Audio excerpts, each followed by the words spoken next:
The $1 million choice that destroyed my life to save my son. Was it worth it? The $1 million choice.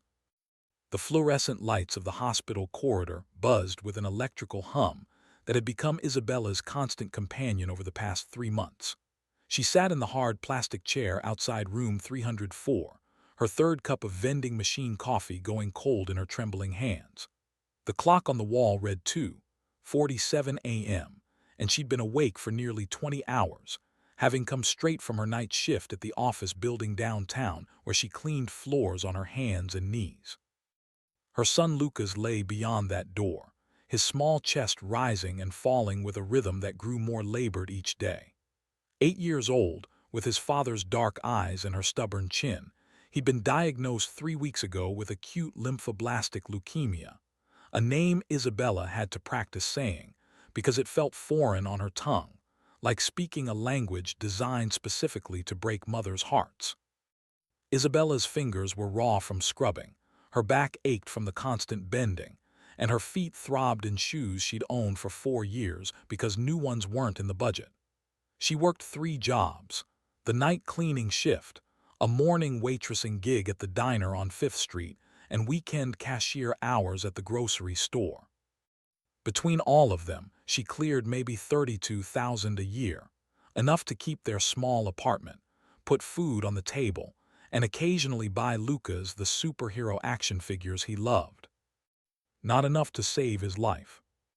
Dr. Evans had been gentle when he explained the treatment options. The standard protocol might work, he'd said, but Lucas's case was aggressive. There was an experimental treatment at Johns Hopkins, a targeted therapy showing remarkable results in clinical trials. The survival rate was 87% compared to the 40% chance with conventional treatment. The cost was $500,000, and insurance wouldn't cover experimental procedures. Isabella had asked if she could set up a payment plan, and the financial counselor had looked at her with such profound pity that Isabella had wanted to scream. They'd suggested fundraising, crowdfunding, reaching out to charitable organizations. Isabella had done all of it. In 3 weeks, the community had rallied and raised $11,000, a sum that would have seemed impossible a month ago, but now felt like counting pennies when you needed to buy the moon. She watched the night nurses pass by, their shoes squeaking on the linoleum that she knew intimately from her cleaning work. That floor was probably waxed by someone like her, someone working 3 jobs, someone whose hands smelled perpetually of chemical cleaner, and whose dreams had shrunk to fit the size of her paycheck. Lucas stirred in his sleep, and Isabella stood, pressing her face against the small window in the door. Even in the dim light she could see how pale he'd become, how the bones in his face were starting to show through skin that had once been golden from summer sun. He'd been a wild child, always running, always laughing, always asking questions that started with "Mom, why does?" Now he barely had the energy to hold his tablet to watch cartoons. The choice she made that night would haunt her dreams for years to come, though she didn't know it yet. She only knew that as she stood there watching her son fight for breath in his sleep, something fundamental was shifting inside her. Some wall between what she would and wouldn't do was beginning to crack. Isabella had principles. She'd been raised by a single mother who cleaned houses and took no charity, who taught her that dignity wasn't found in what you had but in how you earned it. "Never compromise yourself for money," her mother had said. "The minute you do, you've sold something you can never buy back." Isabella had lived by that code. She turned down a promotion once because it required her to falsify inventory reports. She'd walked away from a relationship with a man who offered to take care of everything if she'd just quit working and stay home. She gave her time to the church food bank every Sunday, even when she was exhausted, because her mother had taught her that those with little should give most freely. But her mother had never had to watch her child dying. At 6:00 a.m., Isabella kissed Lucas's forehead, hot again, always hot now, and headed to her morning shift at the diner. The early crowd was already gathering, construction workers getting coffee before their shifts, nurses ending their nights, insomniac seeking breakfast in company. Isabella tied on her apron and forced her face into something resembling a smile.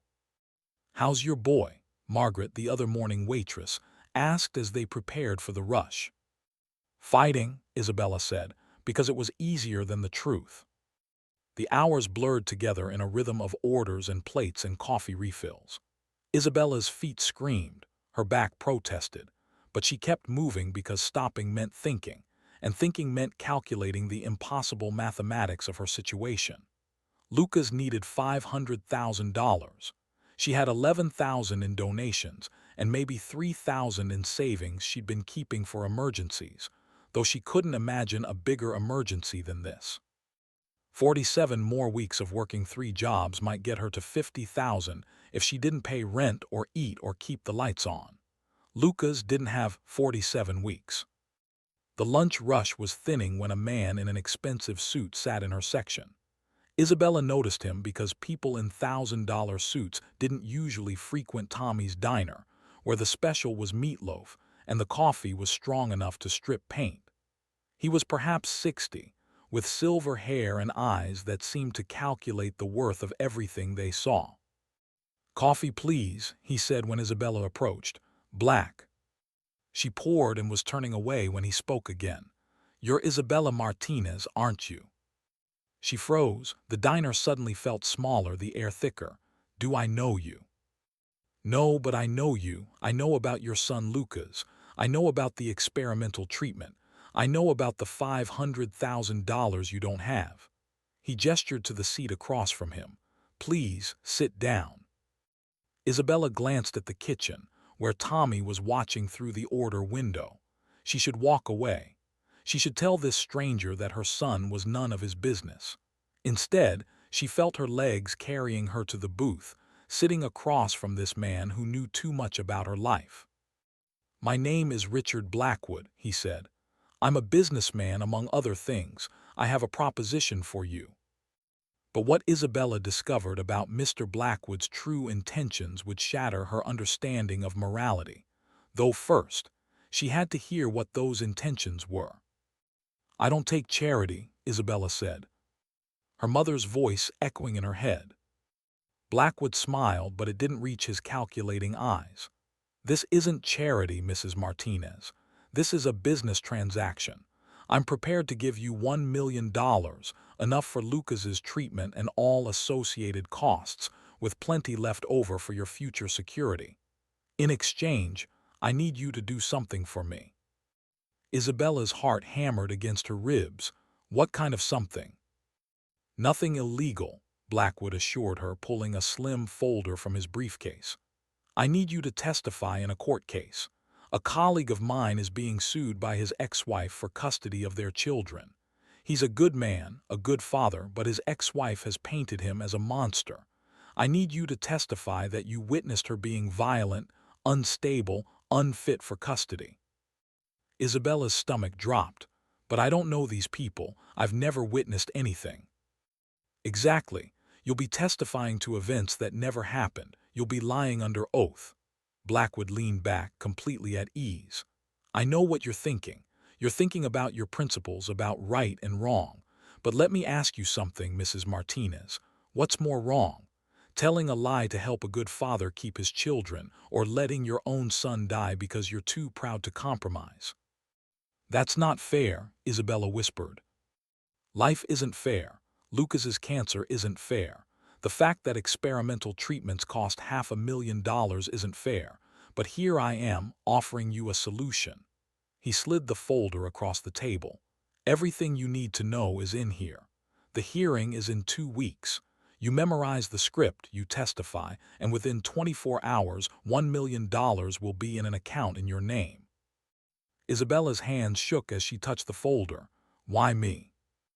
"Because you're nobody," Blackwood said bluntly. "No offense, but you're a single mother with 3 jobs and no connections. You're credible precisely because you have nothing to gain, or so it will seem, and because I've done my research. You're desperate enough to consider this, but principled enough that if you agree, you'll follow through. You won't take the money and then change your testimony. Your word, once given, is solid. That's the kind of person I need." Isabella thought of Lucas, of his labored breathing, of the way he'd whispered last night that he was scared. She thought of her mother, who died with her dignity intact, but also with medical bills that Isabella was still paying off 5 years later. She thought of the experimental treatment, of 87% survival rate versus 40%. "I need time to think," she managed. "You have 48 hours. After that, I find someone else." Blackwood stood, dropped $100 bill on the table for a $3 coffee, and walked out. Isabella sat there for 20 minutes, the folder burning against her fingers, before Tommy came over and told her gently that she needed to get back to work or go home. She chose home, calling in sick for the first time in 2 years. Her apartment was a fifth-floor walk-up in a building that had seen better decades. The elevator had been broken for 6 months. Isabella climbed the stairs on autopilot and let herself into the small two-bedroom where she and Lucas had lived since he was 3. His room was exactly as he'd left it. Action figures frozen mid-battle on the shelf, a half-finished Lego set on the desk, his Spider-Man bedspread rumpled from the last time he'd slept there, 3 weeks ago. Isabella sat on his bed and opened Blackwood's folder. The woman's name was Catherine Brennan. According to the documents, she was 34, a marketing executive, mother of 2 children aged 6 and 9. Her ex-husband was Jonathan Brennan, CEO of a pharmaceutical company. The divorce had been ugly, and now they were fighting over custody. Isabella read the script Blackwood had prepared. According to his version of events, Isabella had witnessed Catherine screaming at her children in a grocery store parking lot, had seen her slap her daughter, had watched her drive away while intoxicated. None of it had happened. Isabella had never met Catherine Brennan in her life. But if she testified to these lies, Lucas would live. What happened next proved that a mother's love knows no boundaries, not even her own soul. Isabella spent the next 48 hours in a hell of her own making, oscillating between decision and revision, between yes and no, between saving her son and saving herself. She called her sister Maria, who lived in Texas and worked as a nurse. Without explaining everything, Isabella asked her what she would do if it were Maria's daughter Sophia who was dying. "Anything," Maria said without hesitation. "I would do anything. Lie, steal, kill if I had to. Nothing matters more than your child, nothing." Isabella called Father Miguel at the church, ostensibly asking for prayers but really seeking guidance she couldn't directly ask for.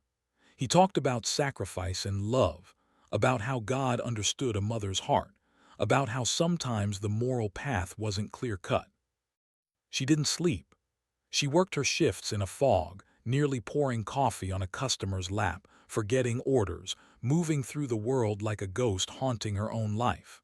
And every night she sat by Lucas's hospital bed, watching him sleep, counting his breaths, calculating the cost of each one. On the second night, Lucas woke up around 3 a.m.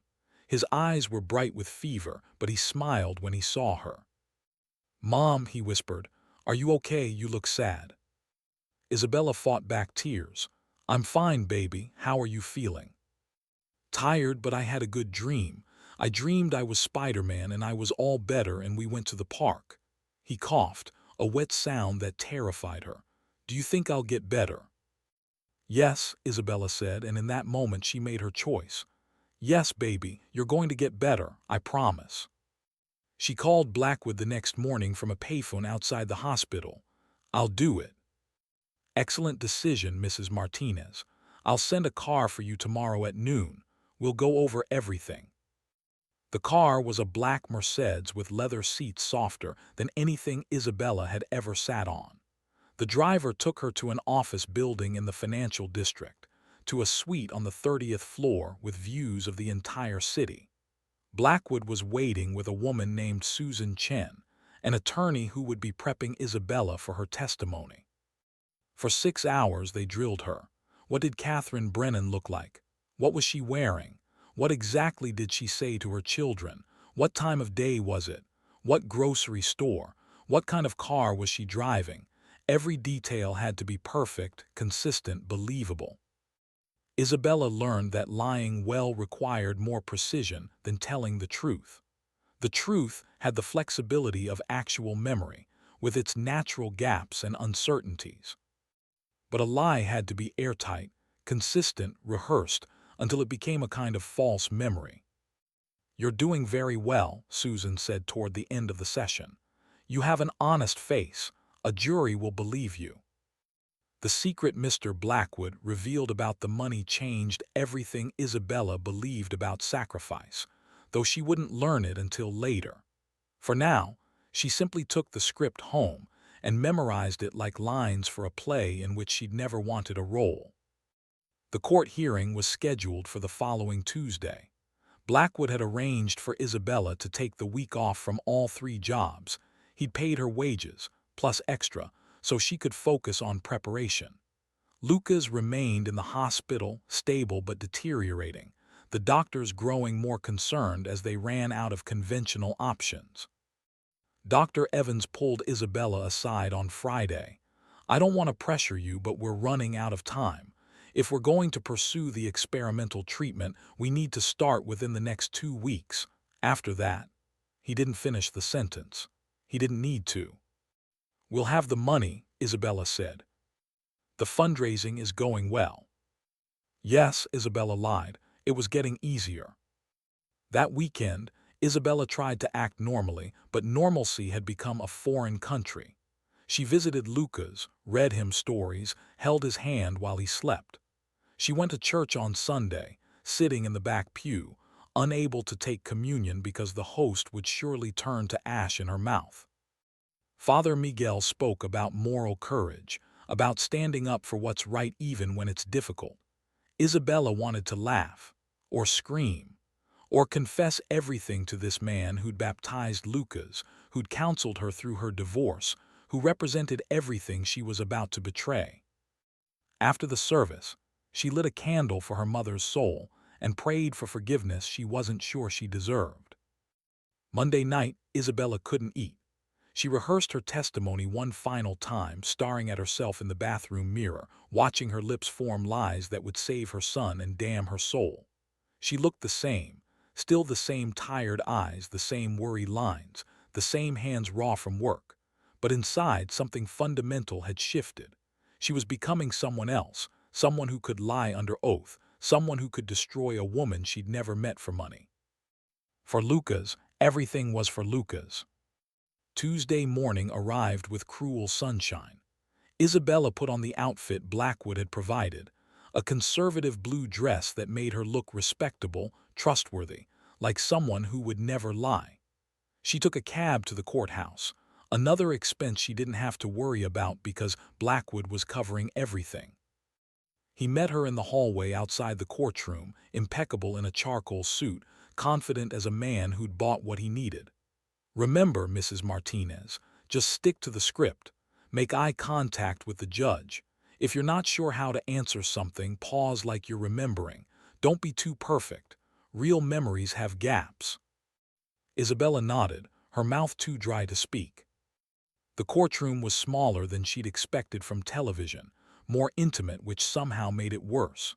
She could see Catherine Brennan sitting with her attorney, a woman about Isabella's age, well-dressed but with shadows under her eyes that spoke of sleepless nights and legal bills. Catherine looked exactly like her photographs, blonde, attractive, exhausted, desperate. She looked like a mother fighting for her children. Isabella was sworn in, her hand on the Bible, the same Bible she'd read to Lucas the night before. "Do you swear to tell the truth, the whole truth, and nothing but the truth, so help you God?" That moment in the hospital room would test every principle she'd ever held dear, but this moment tested her soul. Isabella looked at the Bible, at Catherine Brennan, at Blackwood sitting in the gallery with his calculating eyes, at the door beyond which Lucas lay dying. "I do," she said. The questioning began. Jonathan Brennan's attorney was a man named Davidson, smooth and practiced, leading Isabella through her testimony like a choreographed dance they'd rehearsed. Yes, she'd witnessed Catherine in the grocery store parking lot. Yes, she'd seen her strike her daughter. Yes, the child had been crying. Yes, Catherine had appeared intoxicated. Lie upon lie upon lie, each one delivered in Isabella's honest voice, with her honest face, with the credibility of someone who had nothing to gain. Catherine's attorney cross-examined her, trying to find holes in the story. What store was it? What time? What were the children wearing? Isabella answered every question perfectly because she'd memorized every detail, because Blackwood had been thorough, because the script had been written by someone who understood how to construct a believable lie. The attorney pushed harder. Mrs. Martinez, have you ever met my client before today? No. Have you ever met Jonathan Brennan?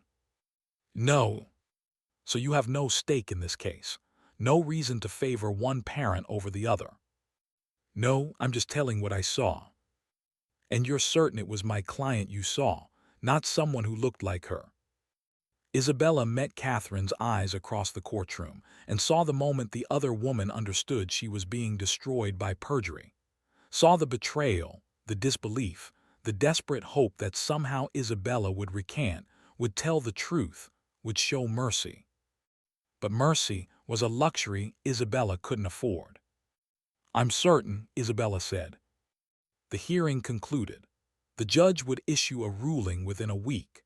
Isabella walked out of the courtroom on legs that barely held her, past Catherine Brennan, who was crying quietly into her attorney's shoulder, past Blackwood, who nodded with satisfaction, past her own reflection in the building's glass doors, reflection of a stranger she no longer recognized. She made it to the parking garage before she vomited, heaving up the nothing she'd eaten, her body rejecting what her soul had done. Blackwood found her there, leaning against a concrete pillar, shaking. You did well, he said, handing her a handkerchief. Better than I expected, actually. You're a natural. Don't, Isabella managed. Don't say anything. The money will be in your account by tomorrow morning. I suggest you contact Johns Hopkins immediately to begin Lucas's treatment arrangements. He paused. For what it's worth, Mrs. Martinez, you made the right choice. In 10 years, when Lucas is graduating high school, you'll know you did the right thing. What happened next proved that a mother's love knows no boundaries, not even her own soul. But it also proved that some boundaries, once crossed, change who you are forever. The money appeared in Isabella's account the next morning, just as Blackwood had promised. $1 million, an amount so large it didn't seem real. Isabella stared at the number on her phone's banking app, refreshing it again and again, as if it might disappear. She called Johns Hopkins. Yes, they could take Lucas. Yes, they could start immediately. Yes, the experimental treatment had been very successful in similar cases. Yes, he would need to be transferred there as soon as possible. Dr. Evans was thrilled when Isabella told him, "This is wonderful news. The fundraising came through." "Yes," Isabella said, the line now automatic. "We have what we need." Lucas was transported to Johns Hopkins 2 days later, and Isabella quit 2 of her jobs to be with him full-time. The experimental treatment was aggressive. Chemotherapy combined with targeted therapy, drugs with names she couldn't pronounce, side effects that made her son even sicker before they made him better. But they made him better. Week by week, Lucas's numbers improved. The cancer cells retreated. Color returned to his face. His appetite came back. He complained about the food, which made Isabella cry with joy because complaining meant he had the energy to have opinions again. She should have felt triumphant. She should have felt grateful. Instead, she felt hollowed out, like something essential had been scooped from her core and nothing had rushed in to fill the space. At night, alone in the hotel room Blackwood's money had paid for, Isabella researched Catherine Brennan. She found her social media accounts, private now, but there were old posts still visible. Pictures of Catherine with her children at the beach, at birthday parties, at school events. A woman who looked happy, whole, normal. Isabella read news articles about the custody case. The judge had ruled in Jonathan Brennan's favor, citing Isabella's testimony as compelling evidence of Catherine's unfitness. Catherine had been granted supervised visitation only every other weekend, her children removed from her primary custody. One article included a quote from Catherine. "I don't know who that woman was who testified against me, but she's destroyed my life. She's taken my children based on complete lies. I pray she never knows what this feels like." Isabella read that quote 50 times, feeling each word like a knife. The weeks turned into months. Lucas continued to improve, responding to treatment better than anyone had hoped. He'd need maintenance therapy for years, but the aggressive cancer was in retreat. He started to laugh again, to ask his endless questions, to make plans for when he could go home. Isabella should have been happy. She'd saved her son's life. She'd done what any mother would do. She'd made the impossible choice, and Lucas was alive because of it. So why did she wake up every night at 3 a.m., her heart racing, Catherine Brennan's face haunting her dreams? The secret Mr. Blackwood revealed about the money changed everything Isabella believed about sacrifice when he called her 6 weeks after Lucas started treatment. "Mrs. Martinez, I hope Lucas is doing well." "He is, thank you." Isabella had been expecting this call, dreading it, knowing somehow that the transaction wasn't complete. "I'm glad to hear it. I'm calling because I have another opportunity for you. Another client who needs testimony in a similar situation. Another $1 million. Isabella felt ice in her veins. "No. I understand your hesitation, but consider this. Lucas's treatment is expensive. Maintenance therapy, follow-up care, the possibility of relapse, these things cost money. Wouldn't it be prudent to secure your financial future?" I said no. "Mrs. Martinez, we had an agreement." "Our agreement was one testimony for $1 million. I fulfilled my end. We're done." Blackwood's voice hardened. "I think you misunderstand our relationship. I didn't pay you for a single testimony. I paid for your cooperation, your availability, your willingness to do what needs to be done. You paid for a lie that's destroying a woman's life. I gave you that, but I won't do it again. I can't." "Can't or won't?" Blackwood's tone turned threatening. "Let me remind you, Mrs. Martinez, that what you did was perjury, a felony. If I were to bring certain information to the authorities—" "Then do it," Isabella said, surprising herself. "Turn me in. I'll confess everything.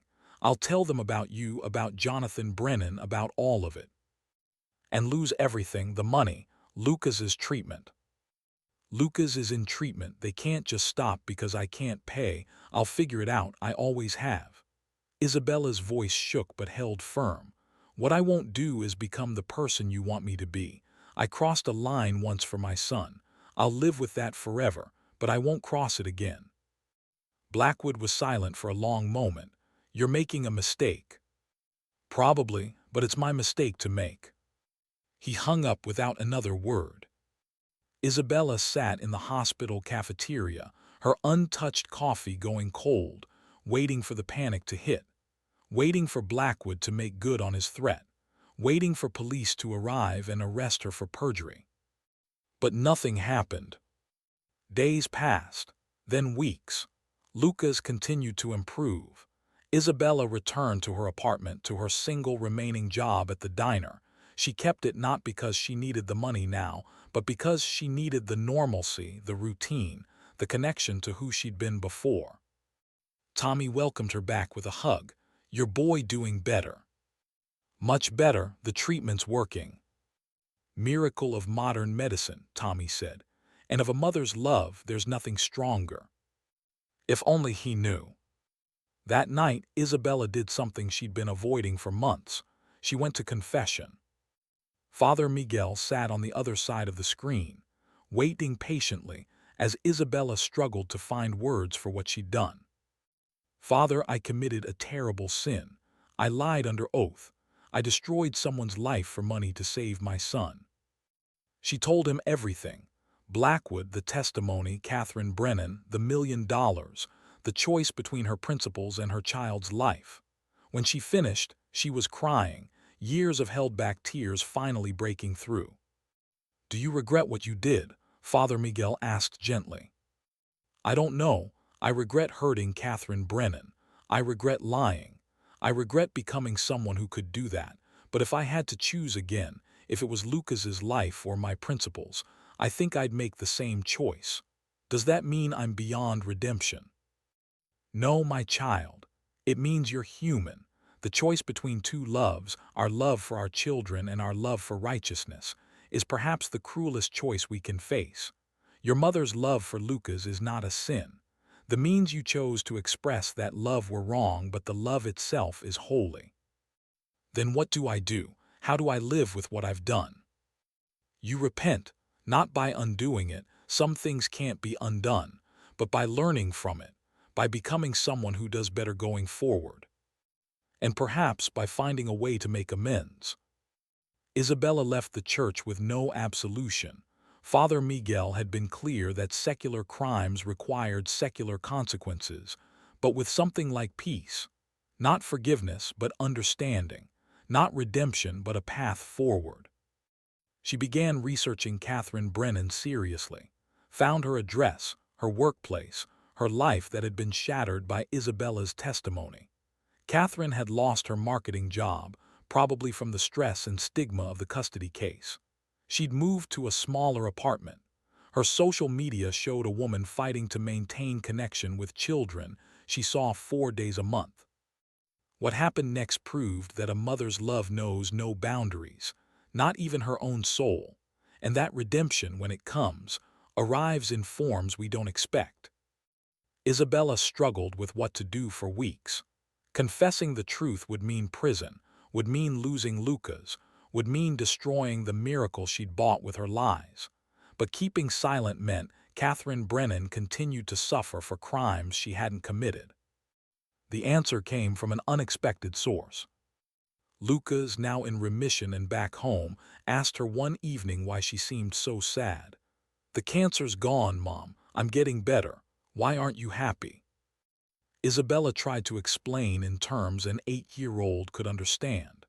"Sometimes we do things we think are right, but they hurt other people, and we have to figure out how to make that right. Like when I broke Tyler's toy and had to apologize. Like that, but bigger." Lucas thought about this seriously. "My teacher says when you hurt someone, even by accident, you have to try to fix it, even if fixing it is hard." Out of the mouths of babes.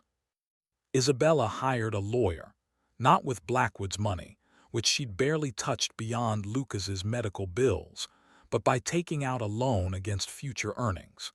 She explained everything to the attorney, a woman named Rachel Simmons who'd made her reputation defending the wrongly accused. "You understand this will likely result in criminal charges against you," Rachel said. "Perjury carries a sentence of up to 5 years.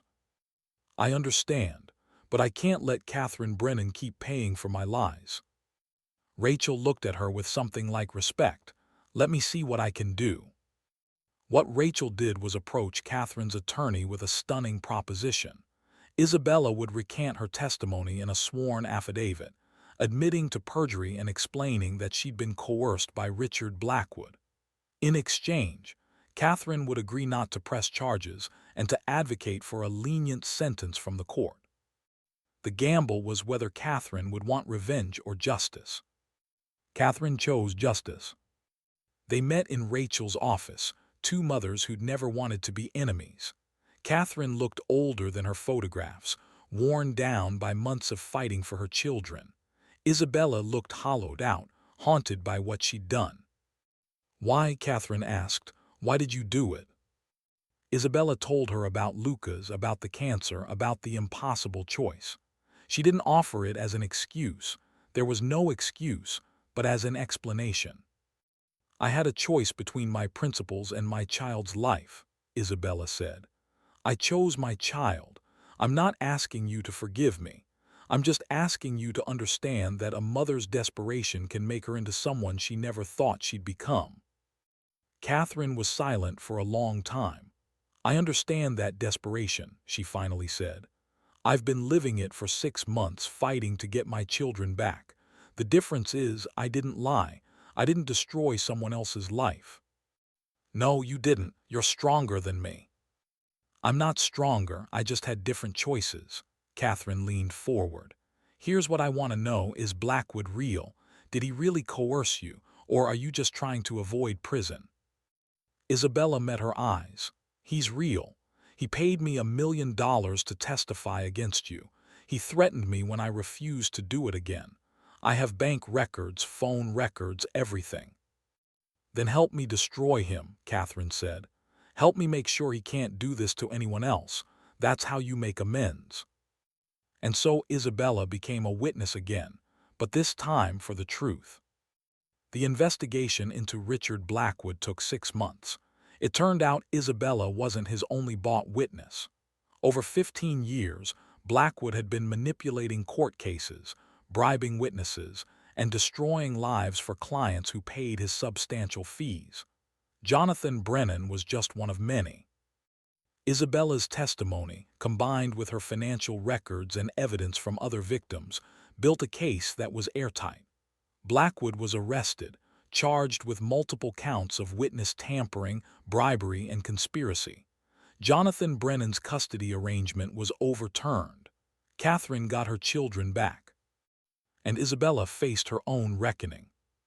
The prosecutor, taking into account her cooperation and Catherine's advocacy, offered a plea deal: 2 years probation, community service, and restitution of the money she'd received from Blackwood. No prison time, but a felony conviction that would follow her forever. Isabella accepted. The day she stood before the judge to formalize the plea, Lucas sat in the gallery with Maria, who'd flown in from Texas. He didn't fully understand what was happening. Isabella had told him a simplified version about making a mistake and fixing it, but he knew his mother needed him there. The judge was a woman in her 60s with kind eyes and a stern voice. "Mrs. Martinez, you committed a serious crime. You lied under oath, you participated in a conspiracy to defraud the court, and you caused substantial harm to Ms. Brennan and her family. Do you understand the gravity of what you did?" "Yes, Your Honor." "Why did you do it?" Isabella looked at Lucas. "My son was dying. I was offered money for his treatment in exchange for testimony I knew was false. I chose my son's life over my integrity. And now I'm choosing both. I'm choosing to be the mother Lucas deserves, not the one who saves him through lies, but the one who teaches him that when you make mistakes, even terrible ones, you face them and try to make them right." The judge studied her for a long moment.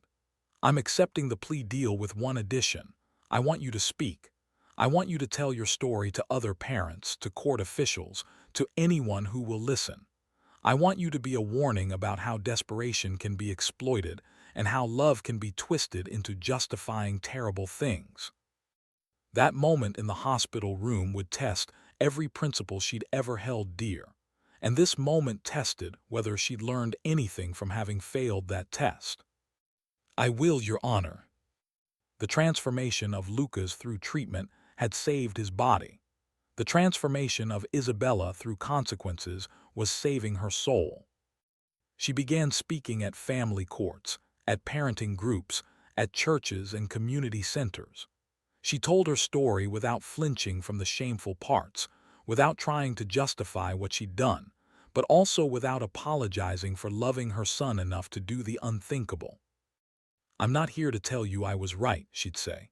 "I was wrong, terribly wrong, but I'm also not here to tell you I wouldn't do it again if faced with the same choice. I honestly don't know if I would or wouldn't.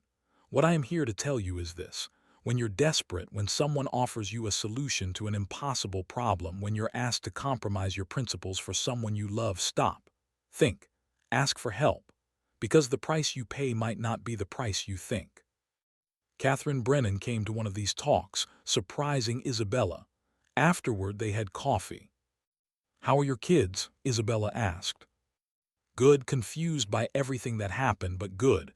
We're in family therapy working through it. Catherine paused. How's Lucas? In remission. He'll need monitoring for years, but the prognosis is excellent. I'm glad, I really am, Catherine meant it. I hated you for months. I wanted you to suffer like I suffered, but watching you face what you did, watching you try to make it right, I don't hate you anymore. I'm not sure I've earned that. Probably not, but I'm giving it anyway, because I understand now what Blackwood was counting on, that a mother's love is the most powerful force in the world and the most exploitable. You weren't weak, Isabella. You were human. The price emotional Isabella paid was learning to live with herself, not as the principled woman she'd once been, not as the desperate criminal she'd briefly become, but as something in between. Someone who'd failed her own standards but was trying every day to build new ones. Lucas grew stronger. Months turned to years. At his 10th birthday party, surrounded by friends who didn't know he'd nearly died, who didn't know what their mothers might do to save them, he made a wish and blew out the candles. What did you wish for? Isabella asked later. I wish that you'd stop being sad, Lucas said. You're always sad now, even when you're smiling. Isabella pulled him close. I'm working on it, baby. Some mistakes take a long time to heal from. But I'm better now. You saved me. Why are you sad? Because saving you cost something. Not money, something else. Something inside, and I'm trying to figure out if it was worth it. Lucas pulled back and looked at her with his father's dark eyes. Was it? The Revelasco final sobber Mr. Blackwood came 2 years after his conviction, when one of his former associates reached out to Isabella. They met in a coffee shop, and the man, who'd plea-bargained his way to a lighter sentence, told her something that changed her understanding of everything. Blackwood didn't choose you randomly, he said. He researched you for months. He knew about Lucas's cancer before you did. He had contacts at the hospital who fed him information about patients who might become desperate. He knew exactly when to approach you, exactly what to offer, exactly how to exploit your situation. Isabella felt sick, so this was all planned. From the beginning, he was a predator who fed on desperate people. Parents with sick children were his favorite targets because he knew you'd do anything. He counted on your love being stronger than your principles. How many others? In cases involving children, maybe 20 over the years. Some testified like you did. Some did other things. All of them were chosen because they were desperate and decent, desperate enough to break, decent enough to follow through once they agreed. Isabella thought about this revelation for weeks. It should have made her feel better. She'd been targeted, manipulated, exploited. But somehow it made her feel worse. Because being a victim didn't erase what she'd done to Catherine Brennan. Being exploited didn't make her testimony less damaging. But it did clarify something. Blackwood had been right about one thing. A mother's love was the most powerful force in the world. It could make you into a hero or a monster, often both at once. The momento de redenção e compreensão came not with fanfare but with quiet acceptance. 3 years after Lucas's diagnosis, Isabella stood in a courtroom again, but this time as an advocate, not a criminal. She was testifying before a legislative committee about protecting vulnerable witnesses from exploitation, about safeguards against bought testimony, about helping desperate people access medical care without having to sell their souls. Lucas sat in the gallery, now 11 and healthy, understanding more about what his mother had done and why. They'd had the conversation when he turned 10, a carefully calibrated explanation that acknowledged her choices without making him feel guilty for being saved. You lied for me, he'd asked, processing it. I did. I'm not proud of it. It hurt people. But yes, I lied to save your life. Was it wrong? Yes. But I'm alive because of it. Yes. So what does that mean? It means life is complicated, Lucas. It means sometimes there are no good choices, only less bad ones. It means your mother is human and flawed and made a terrible choice out of desperate love. And it means we both have to live with that and try to be better going forward. Now, watching her testify, Lucas understood something profound. His mother had saved his life and then spent years trying to save her soul. Both journeys had been necessary. Both had been love. A mensagem final saber amor inconditional arrived not as a lesson but as a realization. Love isn't clean. It isn't simple. It isn't the greeting card emotion we pretend it is. Real love, the kind that saves lives and damns souls, the kind that makes you choose between principles and people, the kind that transforms you into someone you don't recognize. That love is messy and complicated and sometimes terrible. Isabella's mother had told her never to compromise herself for money, but her mother had never been forced to choose between compromise and her child's death. And maybe that was the real lesson. We don't know what we're capable of until we're tested. We don't know where our boundaries are until we're forced to cross them. Isabella sat at Lucas's bedside on the 5th anniversary of his diagnosis. 5 years cancer-free, officially in remission, no longer a patient but a survivor. He was reading, absorbed in a book about heroes and villains, stories where good and evil were clearly defined. "Mom," he said without looking up, "are you a good person or a bad person?" It was the question Isabella had been asking herself for 5 years.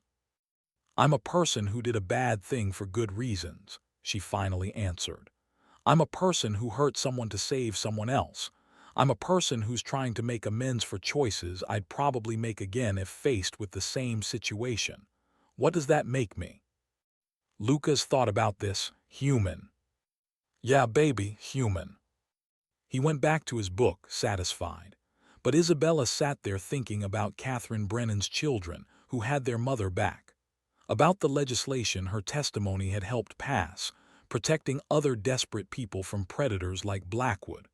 About the talks she'd given, the people she'd warned, the small good she'd tried to build from the wreckage of her choices. She thought about the $1 million, most of which had gone to Lucas's medical care, some of which she donated to organizations helping families with medical debt, all of which felt like blood money no matter how she spent it.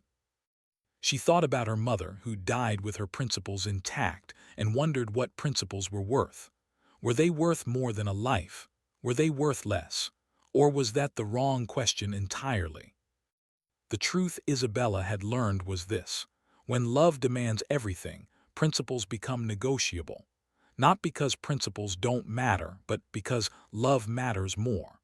The cost isn't measured in dollars. It's measured in pieces of your soul that you hand over willingly because that's what love requires.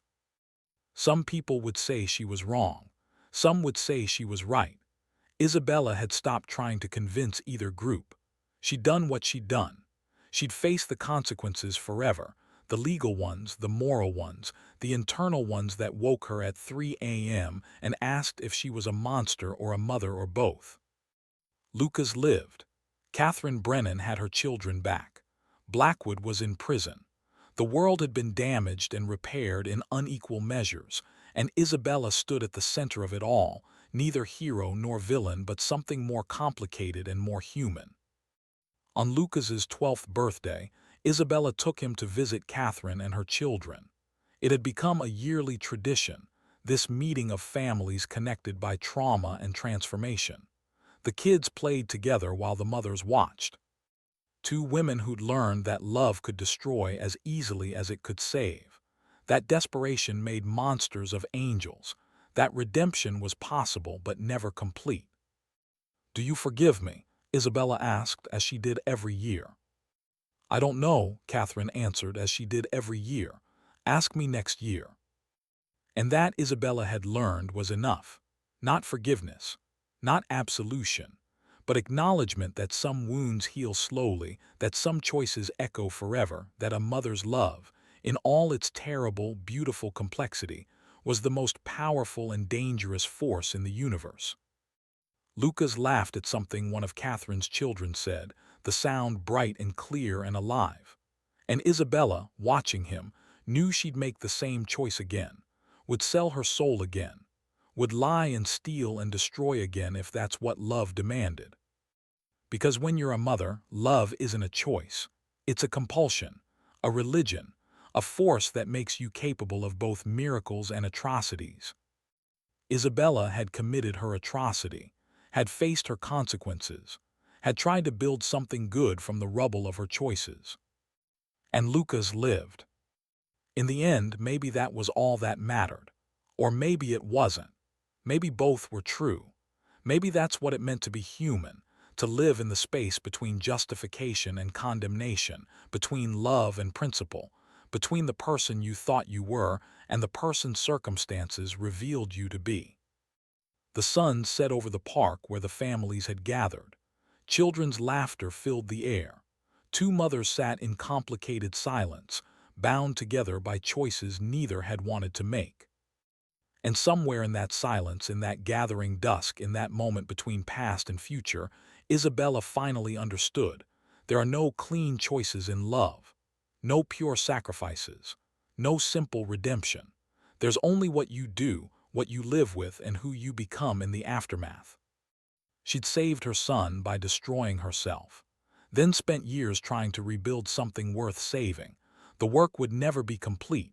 The guilt would never fully fade. The question of whether she'd made the right choice would never have a clear answer. But Lucas lived, and she'd learned what she was capable of. And maybe, someday, that knowledge would make her stronger rather than breaking her completely. Until then, she'd keep speaking her truth, keep making amends, keep being human in all its messy, complicated, terrible, beautiful reality. Because that's what love demanded. And love, Isabella had learned, always collected its price, one way or another, sooner or later, forever and always. The children called for their mothers. Catherine and Isabella rose, two women who'd learned the same hard lesson from opposite sides. A mother's love knows no boundaries. And sometimes, that's the most frightening truth of all.